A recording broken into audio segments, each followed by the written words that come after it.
భగవంతునికి పూజ చేసిన తర్వాత తప్పనిసరిగా నైవేద్యం సమర్పిస్తారు.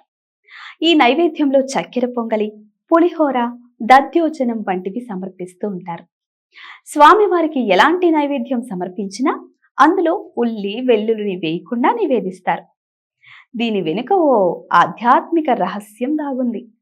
ఉల్లి వెల్లుల్లి రాక్షసుల నోటి నుంచి వచ్చిన అమృత బిందువులుగా చెప్తారు. ఈ రెండింటికి ఆరోగ్యపరంగా ఎన్నో ప్రయోజనాలు ఉండడానికి ఇదే ప్రధాన కారణం. ఆరోగ్యకరమైన ఈ ఉల్లి వెల్లుల్లిని ఎట్టి పరిస్థితుల్లోనూ నైవేద్యంలో వినియోగించరు. పాల సముద్రాన్ని మధిస్తున్నప్పుడు వచ్చిన అమృతాన్ని దేవతలకు పంచుతూ రాక్షసులను మహావిష్ణువు తన సుదర్శన చక్రంతో సంహరిస్తాడు. అయితే ఇద్దరు రాక్షసులు దేవతల మధ్యలో కూర్చుని అమృతం తాగడం, శ్రీ మహావిష్ణువు వారిద్దరి తలలు ఖండించడం కూడా తెలిసిందే. ఈ సమయంలో వారి నోటి నుంచి అమృత బిందువులు కొన్ని నేలపై పడతాయి. ఆ అమృత బిందువులే ఉల్లి వెల్లుల్లిగా ఉద్భవించినట్లు జ్యోతిష్య పండితులు చెప్తున్నారు.